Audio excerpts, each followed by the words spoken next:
जब भी मेरी बीवी प्रेग्नेंट होती तो मेरा नौकर बहुत खुश होता और कहता मालिक मैं बाप बनने वाला हूँ, क्योंकि वह केवल 21 साल का था। और जब मेरी बीवी का डिलीवरी का समय होता तो मुझसे छुट्टी मांग लेता और कहता कि मुझे अपनी बीवी को अस्पताल लेकर जाना है। मैं बहुत हैरान हो जाता था कि उसने इतनी सी उम्र में शादी कर ली। एक दिन मैं अपनी बीवी को मायके छोड़ आया तो आधी रात को प्यास लगी तो पानी पीने को रसोई में आया। तभी खिड़की से मैंने नौकर के कमरे की लाइट जलती देखी तो मैं चौंक गया।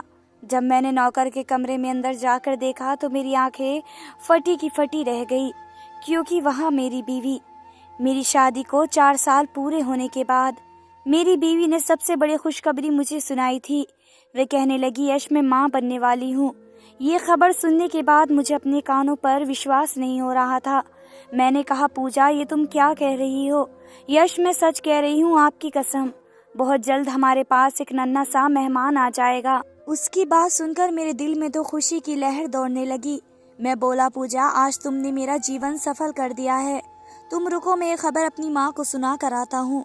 मैं जल्दी से अपने कमरे से बाहर आ गया था। सामने ही बेड पर माँ बैठी हुई थी। माँ कहने लगी यश इधर मेरे पास आओ। मैं माँ के पास जाकर बैठ गया तो मुझे पता था कि आज भी वे मेरी शादी की बात करने वाली हैं। माँ बोली यश तुम्हारी बीवी पूजा तुम्हें कभी भी औलाद नहीं दे सकेगी। अपनी माँ की बात मान लो बेटा और दूसरी शादी कर लो। तुम ये देखो मेरे पास अच्छे परिवार की लड़कियों की तस्वीर है, तुम्हें बस लड़की पसंद करनी है। मैंने माँ से कहा आप इन तस्वीरों को छोड़ दो। माँ आज आपको एक अच्छी खबर सुनाने वाला हूँ। माँ भी सुनने के लिए बेताब हो गई थी। वे बोली हाँ बताओ बेटा क्या कहना चाहते हो? मैंने कहा माँ आप दादी बनने वाली हैं। माँ ने हैरानी से मेरी तरफ देखा और बोली तुम दूसरी शादी करने के लिए मुझसे झूठ मत बोलो। मैं बोला माँ मैं सच कह रहा हूँ, मुझे ये खुशखबरी पूजा ने खुद सुनाई है। माँ ने दोनों हाथ जोड़कर भगवान का शुक्रिया अदा किया। कहने लगी है भगवान तेरा शुक्र है। मैंने मोहल्ले में सभी लोगों की मिठाई बांटने का सोच लिया। जब मैं घर से बाहर निकला तो मेरा नौकर अर्जुन खड़ा हुआ मुस्कुरा रहा था। उसके चेहरे पर खुशी नजर आ रही थी। मैंने आगे बढ़ते हुए कहा कि क्या बात है अर्जुन, तुम बहुत खुश नजर आ रहे हो। अर्जुन बोला मालिक मैं बाप बनने वाला हूँ। उसकी बात सुनने के बाद मैंने उसके चेहरे पर बड़े गौर से देखा। मैंने कहा तुम ये क्या कह रहे हो? तुम्हारी उम्र से तो नहीं लगता कि तुम शादीशुदा हो, बल्कि मैं तुम्हें एक बच्चा समझता हूँ। वे मुस्कुराते हुए बोला मालिक हाँ अभी मैं बच्चा हूँ, लेकिन हमारे यहाँ जल्दी शादी करने का रिवाज है। मैं मुस्कुरा कर बोला चलो ये भी बहुत अच्छी बात है। फिर मैंने मोहल्ले के लोगों को मिठाई बांटी और मैं वापस अपनी बीवी के पास आया। वह मुस्कुरा रही थी। मैं बोला पूजा तुम्हें पता है क्या, हमारे नौकर अर्जुन भी बाप बनने वाला है। पूजा के चेहरे का रंग एकदम से उड़ गया। वे एकदम से बौखला गई। बोली मैं यही सोच रही थी कि इतनी कम उम्र में अर्जुन बाप कैसे बनने वाला है। मैं थोड़ा मुस्कुराया और बोला हाँ मैं भी कुछ ऐसा ही सोच रहा था। खैर छोड़ो, मेरी तो एक ही प्रार्थना है कि भगवान हम सभी को बच्चे दे। उस दिन के बाद से मेरी जिंदगी बदल सी गई। शादी के पहले 2 साल पूजा के साथ बहुत ही अच्छे से गुजरे थे, लेकिन तीसरा साल शुरू होते ही लोगों ने मुझे बच्चों के बारे में सवाल पूछना शुरू कर दिया। मेरी माँ ने भी मुझे कह दिया कि यश तुम्हारी बीवी बांझ है, ये पूरी जिंदगी तुमको संतान नहीं दे पाएगी। अपना समय बर्बाद करने से बेहतर है कि तुम दूसरी शादी कर लो। माँ की बात सुनकर जब मैं अपने कमरे में जाता तो पूजा को रोते हुए देख के वे बार बार मुझसे यही सवाल पूछती कि यश आप मुझे छोड़ दोगे क्या? आप अपनी माँ की बात मान लेंगे ना? लेकिन मैं उसे विश्वास दिलाता रहा, पर अब उसके मन में ये डर बैठ चुका था कि मैं उसे छोड़ दूंगा। उसे दिलासा देने के लिए मैंने ये तक कह दिया कि पूजा अगर तुम मुझे बच्चा नहीं दे सकती तो हम बच्चे को गोद ले लेंगे, लेकिन मैं तुम्हें कभी नहीं छोड़ूंगा। फिर जब मेरी जिंदगी में सुकून आ गया था, माँ ने भी मेरी दूसरी शादी के बारे में सोचना छोड़ दिया और पूजा से भी अब रोना छोड़ दिया। मैं जितना हो सके पूजा का अब ज्यादा ख्याल रखता था। जब 3 साल बाद हमारे घर बच्चा पैदा होने वाला था, इसलिए मैं बहुत सावधानी बरत रहा था। पूजा को पेट से भी उतरने नहीं देता था। फिर समय बीतता चला गया और पूजा का पेट अब बाहर दिखाई देने लगा था। एक दिन मेरा नौकर अर्जुन मेरे पास आया और बोला मालिक आज मुझे छुट्टी चाहिए। तभी मैंने बोला क्या हुआ, सब तो ठीक है, आज तुम बहुत परेशान लग रहे हो। नौकर ने कहा जी मालिक बस आज मेरी बीवी की तबीयत कुछ ठीक नहीं है। मुझे उम्मीद है कि आज मेरी बीवी की डिलीवरी होने वाली है। ये सुनकर मैं बहुत खुश हुआ और अपनी जेब से खूब पैसे निकाल कर नौकर के हाथ में थपा दिए। मैंने कहा, अर्जुन ये पैसे रख लो और अपनी बीवी को किसी अच्छे अस्पताल में लेकर जाना। उसने पैसे तो रख लिए लेकिन कहा, मालिक हम गरीब लोग अस्पताल के चक्कर में नहीं पड़ते। हमारे घर एक दाई आती है और बच्चे को हमारे हाथों में थाम कर चली जाती है। उसने कहा, मालिक हो सकता है कि आपकी बीवी की तबीयत खराब हो रही हो, आप एक बार अपने कमरे में जाकर उन्हें देख लीजिए। मैं उसकी मासूमियत पर मुस्कुरा कर रह गया, लेकिन उसके लहजे में कुछ ऐसा ज़रूर था जिसने मुझे हैरान कर दिया था कि मेरी बीवी के लिए बहुत परेशान लग रहा था। और मैं कमरे में आ गया और पूजा को दर्द से तड़पता देखकर मैं हैरान हो गया। उसने कहा, यश मेरी तबीयत बहुत ख़राब हो रही है। मैं जल्दी से बोला, तुम्हें कब से दर्द हो रहा है? 1 घंटा हो गया है, मैं आपके आने का इंतज़ार कर रही थी। मेरे माथे पर बल पड़ गए थे। मैंने कहा, क्या मेरी गैर मौजूदगी में कोई आया था क्या? अर्जुन यहाँ आया था क्या? मेरी बीवी अपना दर्द भूलकर मेरी ओर देखने लगी। उसके चेहरे पर परेशानी साफ झलक रही थी। वे बोली, नहीं नहीं, यहाँ उस नौकर का मेरे कमरे में क्या काम? आप ऐसा क्यों पूछ रहे हो? मैंने अपना सर हिला दिया। मैंने अपने आप कोसा के, यश तुम्हारी बीवी की तबीयत बहुत ख़राब है और तुम इससे किस तरह के सवाल पूछ रहे हो? मैं पूजा के पास जाकर बैठ गया और उसका हाथ पकड़ा और बोला, मैं तुम्हें अस्पताल लेकर चलता हूँ। उसने ना में सर हिला दिया और कहने लगी, मैंने अपने डॉक्टर को फ़ोन किया है। वह कह रही थी कि अगर तुम नॉर्मल डिलीवरी चाहती हो तो जब तक तबीयत ज़्यादा ख़राब न हो जाए घर से मत निकलना। वे कह रही थी कि घर में दर्द सहने की कोशिश करना। मैंने हाँ में सर हिला दिया। मुझे इन मामलों की इतनी ज़्यादा समझ नहीं थी। औरतों के मामले में औरतें ही जाने। मैंने काम से छुट्टी ले ली और सारा वक्त अपनी बीवी के साथ ही रहा। उसका चेहरा बहुत ही परेशान सा लग रहा था। बार बार माथे पर पसीने आ रहे थे। मैं बोला, क्या बात है पूजा, तबीयत ज़्यादा ख़राब हो गई है क्या? वह कहने लगी, मुझे अब और दर्द सहा नहीं जा रहा। मैंने जल्दी से गाड़ी निकाली और अपनी बीवी को उठाकर अस्पताल लेकर आया। करीब 2 घंटे के बाद नर्स सफ़ेद कपड़े में लपेटकर एक छोटी सी लड़की को मेरे साथ ले आई। जब मैंने पहली बार बच्चे को गोद में लिया तो मेरे आंसू आंखों से गिरने लगे थे। उस वक्त इतना अजीब था, मेरी आंखों से लगातार खुशियों के आंसू झलक रहे थे। मैंने अपनी बेटी का नाम इनाया रखा था और जब मुझे पूजा से मिलने की इजाज़त मिली तो मैं उसके पास गया। पूजा बहुत उदास लेटी हुई थी। मैंने कहा, पूजा आज का दिन तो खुशी मनाने का है, फिर तुम क्यों उदास हो? वे बोली, यश मैं आपसे शर्मिंदा हूँ, आपकी बातों ने मुझे हैरान कर दिया। मैंने कहा, क्यों, ऐसा क्या हुआ है? तुम मुझ पर शर्मिंदा हो? पूजा ने अपने आंसू पोंछे और बोली, मैंने आपको 3 साल बाद औलाद दी है और वह भी एक बेटी। मैं चाहती थी कि हमारे घर बेटा पैदा हो। पूजा, तुम्हारा दिमाग तो ठिकाने पर है ना? मुझे बेटा या बेटी से कोई फ़र्क नहीं पड़ता।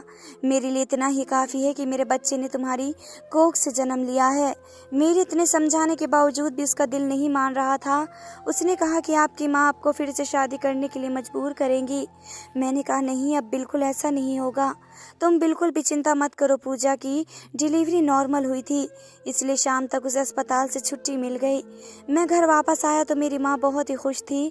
उन्होंने अपनी पोती का माथा चूम लिया और उसे गोद में लेकर प्यार कर रही थी। हमने हर जगह मिठाई बांटी। बच्ची के साथ पहली रात बहुत मुश्किल रही। रात भर बच्ची जागती रही। अगली सुबह मैं बाहर निकला तो अर्जुन बगीचे में खड़ा था। मैंने सोचा कि इसके पास जाकर मालूम करता हूँ कि इसकी बीवी और बच्चा कैसा है। मैं उसके पास गया और बोला, क्या हाल है यार? कल सब ठीक ठाक से हो गया? उसने अपना सर हिलाया और बोला, मेरी बीवी ने एक बेटे को जन्म दिया है। मैंने उन्हें बहुत बहुत बधाई दी। खैर, इनाया के आने के बाद मेरी ज़िंदगी बहुत बदल गई। मैं उसके लिए ऑफिस में जल्दी घर आ जाता था और शाम को बगीचे में लेकर बैठ जाया करता था। वे फूलों को देखकर बहुत खुश होती थी और उसकी छोटी छोटी किलकारी मेरे दिल को बहुत खुश करती थी। जब उसे भूख लगी तो मैं उसके कमरे में ले गया और पूजा के पास उसे दे दिया। पूजा बिस्तर पर लेटी हुई थी, इसलिए मैं खुद ही उसका फीडर तैयार करने लगा। मैंने कहा, पूजा, हमारी बेटी बगीचे में इतनी खुश होती है जैसे कि यह किसी माली की बच्ची हो। मैं सामान्य रूप से बोला, लेकिन जैसे ही फीडर में दूध डालकर पीछे मुड़कर देखा तो पूजा के माथे पर मुझे बल नजर आए। वे बोली, आपकी इस बात का मतलब क्या है? आपको क्या लगता है कि आपकी बीवी बदकिरदार है? मैंने तुरंत अपने दोनों कानों को पकड़ लिया और बोला, मैं तो ऐसी बात सोच भी नहीं सकता। मैं इस बात से बहुत ही परेशान हो गया था कि पूजा ने कैसे सोच लिया कि मुझ पर शक कर रहा हूँ। खैर, तो मुझे ऑफिस से फ़ोन आया। मुझे बताया गया कि कोई फॉरेन कंपनी अब हमारी कंपनी को ख़रीदने आ गई है, इसलिए मुझे फ़ौरन ऑफिस जाना पड़ा था। मैं पूजा को बोल कर निकला कि मैं ऑफिस जा रहा हूँ। उसने मुझे कुछ नहीं कहा, सिर्फ सर हिला दिया। मुझे पता था कि वह मुझसे नाराज़ है, इसलिए मैंने भी सोचा कि घर से जाना ही अच्छा है। खैर, मैं अपनी गाड़ी निकाल कर ऑफिस की ओर जा रहा था कि तभी मेरे बॉस का मुझे फ़ोन आ गया। उन्होंने मुझे एक फ़ाइल के बारे में बताया जो मुझे लेकर जानी थी, इसलिए मुझे आधे रास्ते में ही घर वापस जाना पड़ा। मैं अपनी धुन में अपने कमरे की ओर बढ़ रहा था, तभी मेरे कानों में मेरी बीवी की आवाज़ आई। ना जाने वे किससे बात कर रही थी। वे कह रही थी कि तुम्हें पता है क्या, आज इनाया के बारे में यश ने क्या बात की। वे कह रहा था कि इनाया तो किसी मालिक की बेटी लगती है। मैंने एक झटके में दरवाज़ा खोला क्योंकि मैं जानना चाहता था कि मेरी बीवी इतनी पर्सनल बात किससे कर रही है। सामने का मंजर देखकर मेरा दिल एकदम से थम सा गया, क्योंकि वहाँ कोई और नहीं अर्जुन खड़ा हुआ था, जबकि पूजा के चेहरे की हवाइयाँ उड़ी हुई थी। मैंने कहा, अर्जुन तुम यहाँ पर क्या कर रहे हो? तुम इस वक्त बगीचे में होना चाहिए। अर्जुन हकलाते हुए बोला, जी मालिक, मुझे तो मालकिन ने बुलाया था। मैंने अपनी आंखों से बीवी की ओर देखा तो उसने जल्दी से अपने पर्स से 1,000 का नोट निकाल कर अर्जुन को पकड़ा दिया और बोली, तुम इन पैसों से अपनी बेटी के लिए कुछ खरीद लेना। उसने पैसे लिए और कमरे से बाहर चला गया। पूजा बहुत ही घबराई हुई थी। वे बोली, दरअसल मुझे इनाया के लिए खैरात देनी थी, इसलिए मैंने अर्जुन को बुलाया क्योंकि उसका छोटा बच्चा हुआ है। मैंने सर हिलाया और अपनी फाइल निकाल कर बाहर निकल गया। पूजा की आवाज़ अभी तक मेरे कानों में गूंज रही थी कि वे एक नौकर के साथ इतनी खुलकर कैसे बात कर सकती है। मैंने तो आज तक उसे कभी किसी के साथ इस तरह बात करते नहीं देखा। मैं खुद को शांत करने की पूरी कोशिश कर रहा था। मैं अपना मन इस बात से हटाना चाहता था। तब मैंने सोचा कि मेरी बीवी सच में हालात से लड़ने वाली औरत है। वे यकीनन यही सोचती होगी, जब मेरी बेटी के पास सब कुछ मौजूद है तो मालिक की बेटे के पास भी कुछ न कुछ ज़रूर होना चाहिए। खैर, वक्त ऐसे ही बीत गया और इनाया जब 3 साल की हुई तो पूजा ने मुझे फिर से खुशखबरी सुनाई कि वे फिर से माँ बनने वाली है। मैं भगवान का जितना शुक्रिया अदा करना चाहता था उतना कम था। मैं इतने लंबे समय से बच्चों के लिए तरस रहा था और अब भगवान मुझे खुशियाँ ही खुशियाँ दे रहा था। मैं इनाया को गोद में उठाकर बाहर ले आया। आकाश में उड़ती पंछियों को देखकर बहुत खुश हुई। तभी मेरी नज़र नौकर अर्जुन पर पड़ी, जो बहुत खुश नजर आ रहा था। वे पौधे को पानी दे रहा था और साथ साथ गुनगुना रहा था। मैं बोला, क्या बात है, तुम बहुत खुश नजर आ रहे हो। हाँ मालिक, भगवान ने मेरी सुन ली। मेरी बीवी पेट से है। और मैं हंस दिया और मैं बोला, क्या बेहतरीन इत्तेफाक है कि मेरी बीवी भी पेट से है। मेरी बात सुनकर वे चुप हो गया। वह बात सुनकर उसने मुझे बधाई दी, लेकिन वह मुड़कर खड़ा हो गया। और दूसरी बार फिर से ऐसा हुआ कि जिस दिन मेरे घर बेटी का जन्म हुआ उसी दिन नौकर अर्जुन की बीवी ने भी बच्चे को जन्म दिया। खैर, मैंने अर्जुन से पूछा कि तुम्हारा बेटा हुआ है या बेटी। उसने हंसते हुए कहा कि मेरे यहाँ दूसरा बेटा पैदा हुआ है। मैंने खुशी से कहा कि ये तो भगवान की देन है। लेकिन पूजा इस बार भी बहुत उदास थी। मैंने उससे कहा कि औलाद भगवान की मर्जी से है। तुम बेवजह बेटियों को पैदा होने पर दुखी होकर भगवान को नाजायज़ मत करो। फिर दूसरी बेटी तो मेरे लिए बहुत ही लकी साबित हुई। इसके पैदा होते ही मेरी तरक्की हुई। मुझे अचानक से मेरे बॉस ने अमेरिका भेजने का फैसला लिया। आज शाम की फ़्लाइट थी। जब मैंने ये बात अपनी बीवी को बताई तो वह बहुत ही परेशान हो गई, क्योंकि माँ भी अपनी बहन के गई थी। वह कहने लगी, मैं घर में कैसे रहूँगी, फिर दो बच्चों को संभालना बहुत ही मुश्किल काम है। मैंने कहा, हाँ मुझे तुम्हारी परेशानियों का ख्याल है, लेकिन मैंने इरादा कर लिया है, मैं तुम्हें तुम्हारे मायके छोड़ आऊँगा। वह भी तैयार हो गई तो मैं उसे छोड़ कर आ गया। मेरी फ़्लाइट रात 2 बजे की थी, लेकिन फ़्लाइट लेट हो गई। अब मेरा प्लान सुबह 5 बजे उठना था। मैं अपने कमरे में बैठा ऑफिस की कुछ ज़रूरी फाइलें देख रहा था कि अचानक मेरी नज़र नौकर के कमरे पर पड़ी। उसके कमरे की लाइट जल रही थी। अर्जुन उस कमरे में अकेला रहता था। वह अपनी बीवी को साथ नहीं लेकर आया था। मैं सोने लगा कि वह इतनी रात को यहाँ क्या कर रहा है, कहीं उसकी तबीयत तो ठीक नहीं। यही सोचते हुए मैं जल्दी से उठकर खड़ा हो गया और उसके कमरे में जाकर उसका हालचाल जानना चाहा। मैं दरवाजे तक पहुंचा। जैसे ही हैंडल पर हाथ रखा तो मेरे कानों में एक औरत की आवाज़ सुनाई दी, अर्जुन, मैं तुम्हारी बेटियों को तुमसे मिलवाने लाई हूँ। ये आवाज़ तो जानी पहचानी से लग रही थी और ये किसी और की नहीं बल्कि मेरी बीवी पूजा की थी। मेरे सर पर तो आसमान गिर पड़ा। मैंने जल्दी से दरवाज़ा खोल दिया।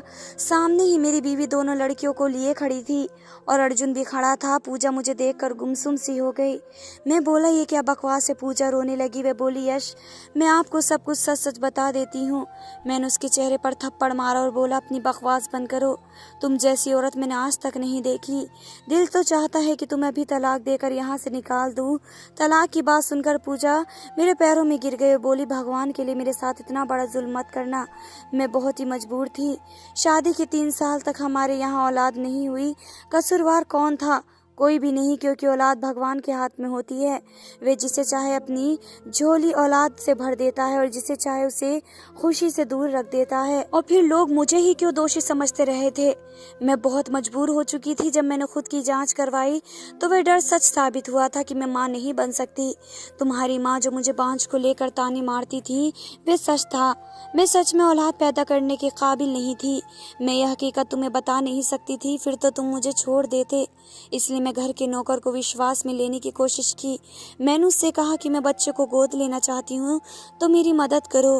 वे बोला, मेरी बीवी पेट से है, हमें इस बच्चे की ज़रूरत नहीं है, क्योंकि मेरे 4 बच्चे हैं।